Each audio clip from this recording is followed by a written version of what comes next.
सत्तल के देख रहे सभी दर्शकों को एक बार फिर से स्वागत हूँ। एक बार फिर से नई अपडेट्स लेकर आप लोगों के बीच में आया हूँ। सबसे पहले मैं बात करना चाहूँगा श्री सनातन धर्म के सर्वोच्च धर्मगुरु श्री जगत गुरु भगवान शंकराचार्य जी के जम्मू कश्मीर के प्रभारी श्री दीपू रैना जी इस समय हमारे साथ बैठे हुए हैं। आज बहुत सी बातों पर विचार विमर्श होंगे। इनसे सबसे पहले हम इनसे बातचीत करेंगे कि जिस तरह से आजकल पूरे हमारे देश भर में गौ को माता कहा जाता है, उसी को चलते आज गौ माता जो है वो पूरे देश भर के अंदर काटी जा रही हैं। जहाँ की सरकारें, चाहे सरकार जम्मू कश्मीर की हो, चाहे सरकार पूरे देश भर की हो, ये सरकार जहाँ पर भारतीय जनता पार्टी की है, फिर भी गौ माता को जो है आज तक उनका जो गौ माता का दर्जा है वो नहीं दिया गया। उसी को चलते दीपू राणा जी से हम बात करेंगे जो कि जम्मू कश्मीर के प्रभारी हैं। दीपू जी, आपको स्वागत करते हैं। बोलिए सत्य सनातन धर्म की जय। जय श्री राम, जय माता।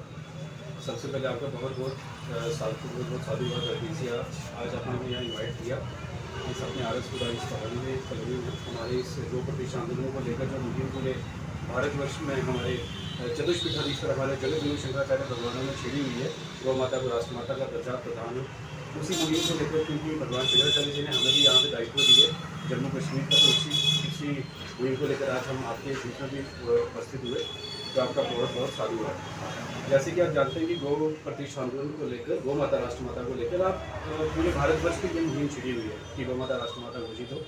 और क्योंकि आज गौ माता की जो दयनीय स्थिति बनी हुई है, डेली की डेली आप देखते हैं, मतलब आप सैकड़ों ट्रक भर भर के हमारी गौवंश काटी जा रहे हैं। और एक तरफ हम बात कर रहे हैं विश्व गुरु बनने की, हम हिंदू राष्ट्र को स्थापित करने की बात कर रहे हैं, और दूसरी ओर हिंदुओं की माँ, हमारे सनातन धर्म की माँ जिसे बोला जाता है, हमारे भगवान की भी, देवताओं की देवता, हमारे साधुओं की साधु, ऋषियों की ऋषि, भगवान की भी भगवान हमारी गौ माता की ये स्थिति बनी हुई है। सैकड़ों के हिसाब से, लाखों टन, मैट्रिक टन के हिसाब से बीफ सप्लाई हो रहा है भारतवर्ष से अक्रॉस द ग्लोब एक्सपोर्ट हो रहा है। तो ये कितनी दयनीय स्थिति बनी हुई है, और हम विश्व भर में हम डंका बजा रहे हैं कि हम विश्व गुरु बनेंगे, गौ माता को अपना भारतवर्ष को हिंदू राष्ट्र स्थापित करेंगे, तो कैसे होगा। और इसी मुहिम को लेकर आज हम आपके बीच में उपस्थित हुए, और आप भी समस्त अपने समाज को जागरूक करें इस मुहिम को लेकर के, तो यही इसी चीज़ को लेकर हम आपके बीच में उपस्थित हुए। सर, ऐसे अफसरान को क्या कहेंगे जिस तरह से गौ माता हमारी भर के ट्रकों में लादकर कश्मीर घाटी के अंदर भेजी है, पशु तस्करी जहाँ पर चल रही है, जो अफसरान इस गाड़ी को पकड़ते हैं, बाद में उन लोगों को जमानत हो जाती है। अगर इतनी बड़ी गौ माता हमारी है, उसको गौ माता क्या है, हिंदू राष्ट्र के अनुसार मंदिरों में जाते हैं, गौ माता की जय हो कहते हैं, फिर भी जो हमारे लोग ऐसे कारनामे करते हैं, ऐसे कार्य करते हैं, जो गौ माता जब बूढ़ी होती है उसको बेचने का कार्य करते हैं या पशु तस्करी का काम करते हैं, और जो अफसरान ऐसे ट्रकों को पकड़ते हैं उनकी जमानत हो जाती है, क्या कहते सर?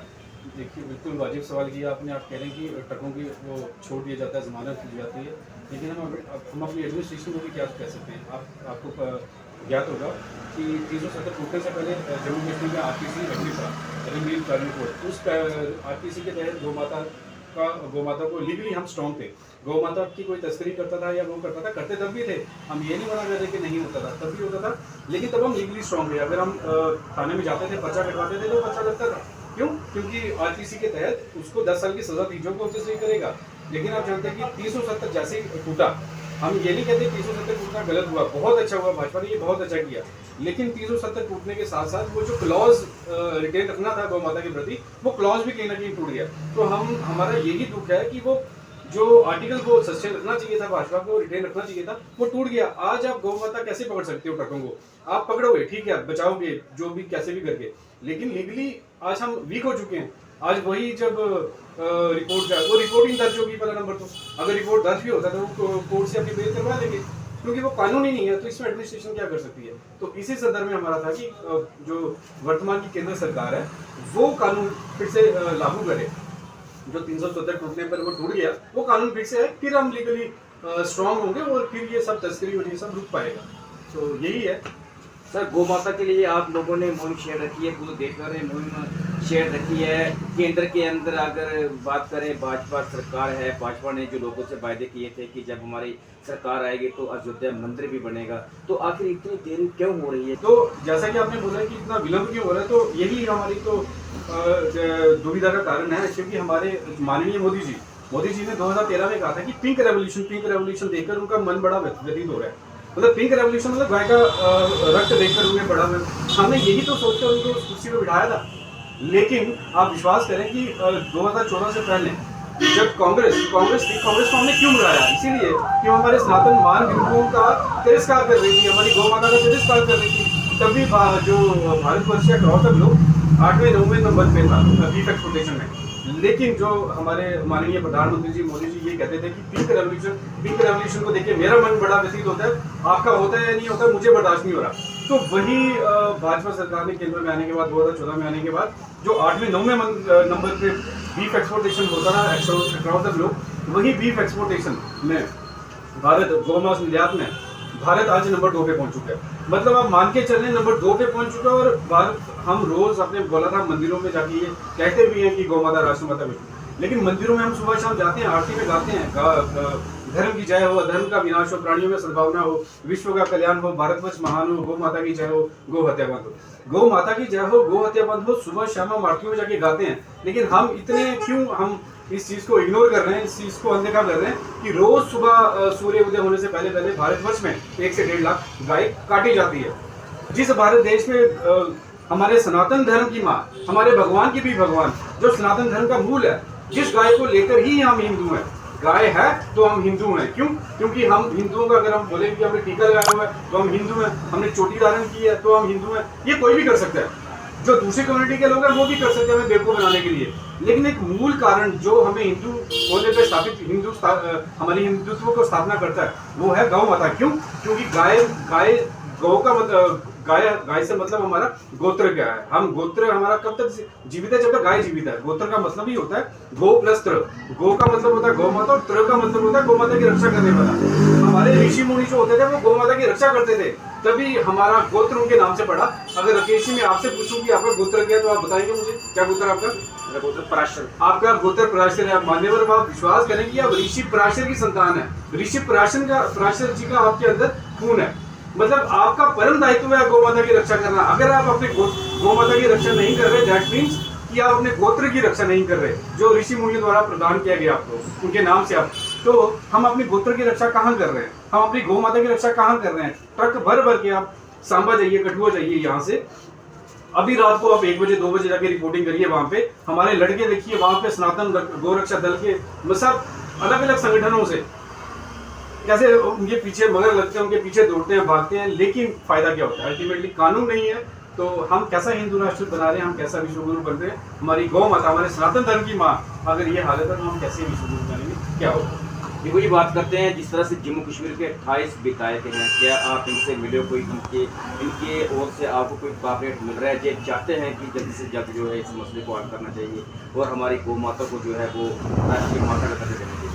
आपने कॉर्पोरेशन की बात की तो हम आपको बताना चाहेंगे, ये 4-5 दिन पूर्व हमारे यहाँ पे 2-3 संगठन हैं जिन्होंने चलो सेक्रेटरी के नारा लगाया था गौ माता राष्ट्र माता को लेकर, जिसमें हमारे जम्मू के गोरक्षा दल जम्मू, हमारी कल की मूवमेंट, हमारी कर्मी सेना, इन तीनों के द्वारा किया गया। और इन तीनों को जो लीड कर रहा था हमारे महाराज श्री विजय प्रकाश जी महाराज, उनको साष्टांग दंडवत प्रणाम हो। ऐसे संगठन सामने हैं वहां पे। तो हम क्यों जाएं? ये जो 28 MLA आपने बोले 28 से 29, हम इनके पास क्यों जाएं? क्या गौ माता इनकी माता नहीं है? हम अपनी माँ को माँ बोलते हुए हमें किसी के परमिशन की जरूरत पड़ेगी? मुझे अपनी माँ को माँ बोलना है, मुझे आपसे पूछने की जरूरत है क्या? ये लोग असेंबली में आवाज क्यों उठा रहे हैं? असेंबली, वही तो हमारी दुविधा का कारण है कि क्यों असेंबली में आवाज उठा रहे हो? ट्रकों के भर के गौ माता सप्लाई हो रहा है, तुम हिंदुओं के नाम से तुम सत्ता हथियाते हो, गौ माता के नाम से सत्ता हथियाते हो, तो तुम क्यों उस पर सामने नहीं आ रहे? और सबसे बड़ा दुख तो हमें लगता है ये जो संगठन बने हैं हमारे RSS, हमारे विश्व हिंदू परिषद, हमारे बजरंग, क्योंकि मैं स्वयं एक RSS के एक स्वयं सेवक हूँ, अभी नहीं हूँ, अपने आप को बहुत हद तक डीएक्टिवेट कर चुका हूँ मैं। क्यों? क्योंकि जब हमारी गौ माता की बात पूरे भारतवर्ष में उतरेगी, आप मान्यवर हम आपसे पूछेंगे RSS का कितने सैकड़ों प्रचारक हैं पूरे भारतवर्ष में, एक भी प्रचारक RSS का अगर गौ माता की बात कर रहा हो तो आप हमें बताइए। तो हम कैसे इनकी शाखाओं में इनके ऊपर जाना शुरू करें? इसलिए हमने अपने आप को बहुत हद तक डीएक्टिवेट कर चुके हैं, क्योंकि ये जो हिंदूवादी संगठन बने बैठे हैं ये भी सामने नहीं है। वो 3 संगठन, करनी सेना, कल की सेना और गोरक्षा दल महाराज जी के, विजय प्रकाश जी महाराज जी के लीडरशिप में वो आगे अग्रसर हुआ। लेकिन ये संगठन कहाँ पे? और ये MLA जो गौ माता का नाम लेकर के आते हैं, अपने हिंदुत्व का नाम लेकर के आते हैं, हिंदुत्व का मूल ही गौ माता है। अगर ये नहीं करे तो हम क्यों इनके पास क्यों जाए? महाराज श्री ने हम आपको बताएंगे हमारे भगवान शंकराचार्य जी। आप कह रहे हो कि हम इनके पास जाएं, हम क्यों जाएं इनके पास? देखिए हमारे भगवान शंकराचार्य जी ने ये 12 नवंबर 2024 का लेटर है, ये प्रधानमंत्री जी को भी दिया और ये जो एसडी प्रशासन को भी दिया था जम्मू कश्मीर में, कि आपने जो 370 धारा तोड़ी है वो तो ठीक ही आपने तोड़ी है, खूब खूब साधुवाद आपको, लेकिन उसके साथ जो क्लॉजेस हमारे टूटे हैं उनको वापस लाओ।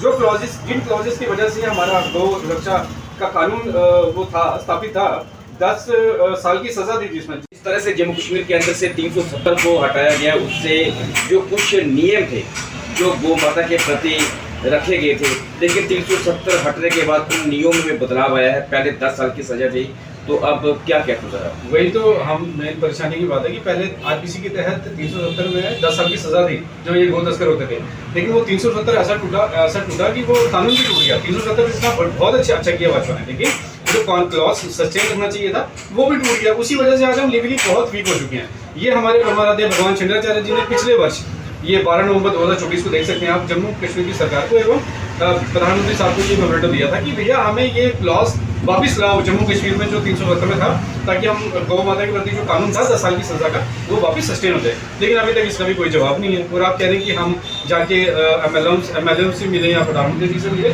हम क्यों मिले जब हमारे धर्म के पिता स्वयं हमारे भगवान शंकराचार्य जी सनातन धर्म के प्रधानमंत्री होते हैं, वो सनातन धर्म के पिता में हैं वो। जब उन्होंने हमारे प्रधानमंत्री जी को ये मेमोरेंडम दिया, जम्मू कश्मीर की सरकार को चताया, तो उसके बाद हम कर होते हैं जहाँ पिता बोल रहे हैं वहाँ पुत्र की क्या हैसियत है, तो हम क्यों जाएंगे? बस सिर्फ दिल दुखता ये है कि सर गौ माता की बातें करके, पिंक रेवोल्यूशन की बात करके, सनातन धर्म की मूल्यों की स्थापना की बात करके जो सत्ता में आए लोग वो हमारे साथ नहीं है, तो मूल हमारे दुविधा का कारण यही है, यही हमारे पीड़ा का कारण है।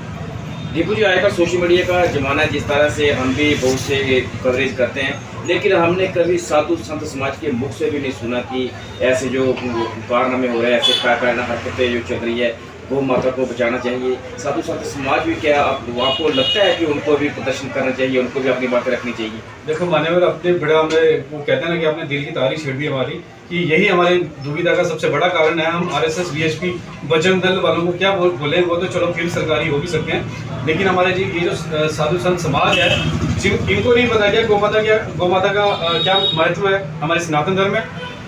ये हमारे साधु संत समाज बाहर क्यों नहीं आ रहा? क्या हम इनको भी मान के चलें कि ये भी सरकारी हो चुके हैं? ये भी जब भाजपा अपोजिशन में होती है तब हम सड़कों में बाहर निकलते हैं, क्या हम इनको ये मान के चलें कि ये हमारे बाबा लोग जो हैं ये भी सरकारी बाबा बन चुके हैं? हमारी मेन दुविधा का, दुख का, पीड़ा का कारण यही है कि साधु संत समाज बाहर क्यों नहीं आ रहा।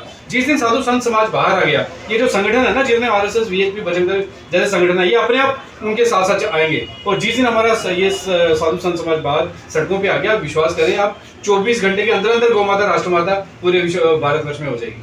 लेकिन ये अभी दुख की पीड़ा का कार्य यही है कि साधु संत समाज चुप क्यों है। हमारे 30% पूरे भारतवर्ष में साधु संत समाज भगवान शंकराचार्य जी के साथ निकल पड़े हैं, लेकिन ये जो 70% साधु संत समाज है ये चुप क्यों है, ये किस चीज़ का इंतजार कर रहा है, ये समझ नहीं आ रही। ये हमारी मेन पीड़ा का कारण है। सर, क्या आने वाले दिनों में अगर बात करते हैं, जिस तरह से ये हमारे गुरु जी हैं, क्या आप आने वाले दिनों में विधायक खड़े कर सकते हैं, एक अपनी टीम खड़ी कर सकते हैं, अपना एक संगठन खड़ा कर सकते हैं? कल से अगर आपके सरपंच या पंच या कोई आपके विधायक गो विधायक बनकर आते हैं, तो क्या आप इस पर एक्शन करेंगे? क्या आप भी राजनीतिक में आना चाहते हैं? सर, आपकी जी जो हमारे गुरु जी हैं। देखिए, हमारा मूल सिद्धांत तो ये है कि हमारे भगवान शंकराचार्य जी को प्रधानमंत्री नहीं बनना, राष्ट्रपति नहीं बनना, क्योंकि स्वयं भारतवर्ष के प्रधानमंत्री और राष्ट्रपति हमारे भगवान शंकराचार्य जी के आगे साष्टांग दंडवत प्रणाम होते हैं, क्योंकि हमारे भगवान शंकराचार्य जी को शासकों का शासक बोला गया है। स्वयं वेदांत, अद्वैत वेदांत जिनकी गुणगान करते हैं, शंकरो शंकरा साक्षात, जो साक्षात शंकर भगवान की मूर्त है हमारे भगवान शंकराचार्य जी, उनको प्रधानमंत्री नहीं बनना, इसलिए उनको राजनीति में नहीं आना। लेकिन हाँ, आपने जो बात पूछी कि गौ विधायक और गौ सांसद की बात पूछी, बिल्कुल हमारे भगवान शंकराचार्य जी कहते हैं कि अभी हमारे देश में सनातन धर्म के मूल्यों की रक्षा के लिए कोई भी सनातन पार्टी देश में अग्रसर होकर सामने नहीं आ रही। तो उन मूल्यों की स्थापना करने के लिए, सनातन धर्म के मूल्यों की स्थापना करने के लिए पूरे भारतवर्ष में हमारे भगवान शंकराचार्य जी अपने गौ सांसद नियुक्त कर रहे हैं, गौ विधायकों की नियुक्ति भी हो रही है। ऐसा नहीं कि हमने कोई इलेक्शन लड़ना आ गए, भगवान शंकराचार्य जी को इलेक्शन लड़ने की जरूरत नहीं है। वो इसलिए गौ माता के विधायक इसलिए खड़े किए जा रहे हैं ताकि हम जाके अपने जो इलेक्टेड विधायक हैं उनसे जाके पूछ सकें कि आप हमारे सनातन धर्म के मूल्यों की रक्षा के लिए क्या काम कर रहे हैं। इसलिए हमारे गौ विधायक खड़े हो रहे हैं, गौ सांसद खड़े हो रहे हैं। और यदि 2029 तक ये माजरा पूरे भारतवर्ष में ऐसे ही चलता रहा, फिर वो दिन दूर नहीं है, भगवान शंकराचार्य जी अपने वो गो विधायकों को और गो सांसदों को हरी झंडी दे देंगे और ये तमाम पूरे भारतवर्ष में खड़े हो जाएं, फिर ये अपना बंदोबस्त कर लें। उससे पहले तो इनके पूरा भगवान शंकराचार्य जी ने इनको बोला कि आप स्वयं खड़े हो जाएं, हिंदुओं का नाम लेकर आप आगे आए हैं तो हिंदुओं का काम करिए, सनातन धर्म की रक्षा की बात करके आप आगे आए हैं तो सनातन धर्म की रक्षा की बात करिए, गौ माता की बात करिए। अन्यथा फिर 2029 में उन्होंने बोल दिया होगा कि देश में फिर गौ माता की ही सरकार बनेगी, फिर गो विधायकों और गो सांसदों को आगे आना पड़ेगा। जी तो ये थे हमारे साथ दीपक जो कि जम्मू कश्मीर के प्रभारी हैं। तो इन्होंने कहा है कि 370 हटने के बाद जम्मू कश्मीर के जो कुछ नियमों में बदलाव किया गया है तो ऐसे नियम दोबारा से चाहिए। हम चाहेंगे कि एलजी साहब से ये गुहार लगा रहे हैं कि जो पहले नियम थी कि जो पशु तस्करी के मामले में पकड़ा जाता था तो उसको 10 साल की सज़ा होती, तो ऐसे नियम को जहाँ पर लाना है और साथ ही साथ समाज पर भी इन्होंने गहरी अपनी चिंता व्यक्त की है। तो ताज़ा अपडेट्स के साथ इजाजत। जय हिंद, जय भारत।